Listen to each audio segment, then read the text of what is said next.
G'o'lji shahridagi Taqsim savdo sarayining direktori Anvar Tursun ustidan sud ochilganligini ma'lum qildi. Anvar Tursun o'g'li Azmat Anvarni Turkiyada o'qitganligi uchun o'g'li bilan birlikda 2018-yil 4-oyda tutqun qilingan. Anvar Tursunning Kanadada yashaydigan hadisi, Norvegiyada yashaydigan singillari va Germaniyadagi tuqqanlarining bayon qilishicha, Anvar Tursun o'g'li Azmat Anvarni Turkiyada o'qitganligi uchun Xitoyning 9 yillik majburiy ma'rif tuzumini ko'zga ilmaslik aybnomasi bilan 2018-yil 4-oyda tutuqlagan. O'g'li Azmat Tursun dadasidan bir necha oy burun tutilgan. Uning yana 1999-yili ota-onasini hajga yo'lga selish bilan ayblanganligi ma'lum. Egilishicha, bir oy burun Qo'rg'osda ochilgan sud faqat Anvar Tursunning ayoli qatnashtirilgan bo'lib, suddan keyin uningga hech qanday bir uqtirish yoki hujjat berilmagan.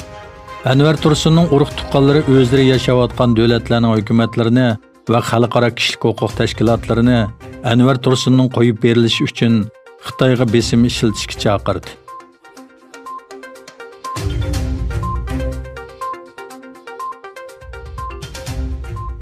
Xitoy doiralari atalmış Uyg'ur Avtonom Rayonlik xalq qurultayining sobiq muavin bosh kotibi Anvar Tursun ustidan delo turg'izib, bir taraf qilishni qaror qilgan. Atalmış Uyg'ur Avtonom Rayonlik intizom tekshirish va reviziya komitetining uqtirishida Anvar Tursunning hech qanday g'oyasi va ishonchi yo'q, partiyaga sodiq va samimiy bo'lmagan, markazning zo'r qaror va o'rinlashtirishlarini ijro qilishni rad qilgan, farzandlarining to'y marosimini o'lchamdan oshirib o'tgan, huquqidan foydalanib o'zi va urug' tuqqanlari to'lashga tegishli chiqimlarni boshqalarga to'latgan deb ayblagan. Asli xotinlik bo'lgan Anvar Tursun 1993-yili Xitoy Kompartiyasiga kirgan. Uzun yil Qashqarda xizmat qilgan. Bu jarayonda u Qashqar Koni shahar noyisining hokimi, Qashqar shahrining shahar boshlig'i, Qashqar viloyatlik birlik sab bo'limining boshlig'i va Uyg'ur Avtonom Rayonlik xalq qurultayining muavin bosh kotibi qatorliq vazifalarni o'tagan. Uqtirishda ta'kidlanishicha, atalmış Avtonom Rayonlik Partikom Anvar Tursunni partiyadan qo'g'lab chiqarish, vazifasidan tashlash, xalq qurultayining vakillik degan salohiyatini bekor qilish, mol-mulkini musodir qilish va uni taftish organlarining bir taraf qilishiga topshirishni qaror qilgan.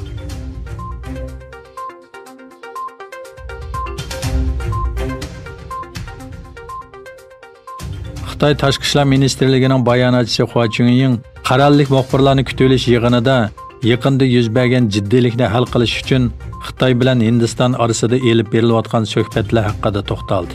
Ikki davlatning o'zaro diplomatik va harbiy yo'llar orqali chegaradagi munosabatlik voqealarni bartaraf qiladiganligini va bu masalada o'rtaq tonish hosil qiladiganligini tilga olgan Hua Chunying, hozirga qadar ikki taraf munosabat murassaga asosan chegaradagi jiddiylikni pasaytirish uchun muvofiq harakat qilmoqda dedi.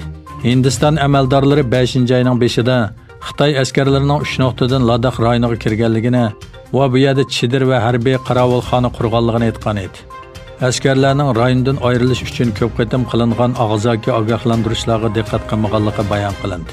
Xitoy bilan Hindiston o'rtasidagi 3500 kilometrlik chegara liniyasining ko'pinchisi ikki davlatning egilik huquqi talash tortishini keltirib chiqaradi.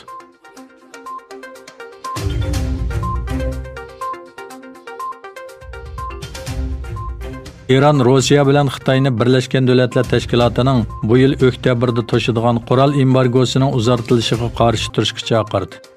İran prezidenti Hasan Ruhani davlat televiziyasida e'lon qilgan so'zida Amerikaliklar allaburun ochiqlandi.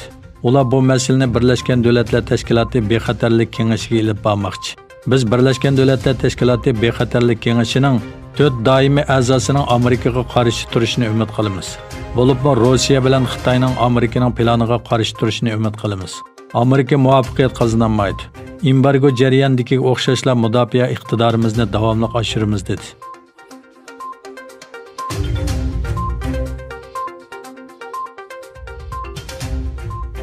Yevropa ittifoqi Xitoy virusi yuqumi jarayonida yuz bergan qasddan xato uchur tarqitish to'lqini haqida ikki davlatni aybladi. Berusil Rossiya bilan Xitoyni Yevropa ittifoqi qo'shni rayonlar va dunyo miqyosida nupuzga erishish harakati va xato uchur tarqitish faoliyati tashkilladi deb aybladi. Ilgari Rossiyani bu jihatda har darajalik ogohlantirgan va ayblagan Yevropa ittifoqi Xitoyni tunji qitim soxta uchur manbasi deb atadi. Bu siyosiy jihatdagi muhim bir o'zgarish deb qaraldi. Yevropa ittifoqi komitetining muavin raisi Vera Jourova Agar dalil isbotlarimiz bo'lsa, ikkilanmasdan oshkorlashimiz kerak deb qarayman dedi va harakat qilmaslikning intayin xatarlik bo'ladiganligini ogohlantirdi.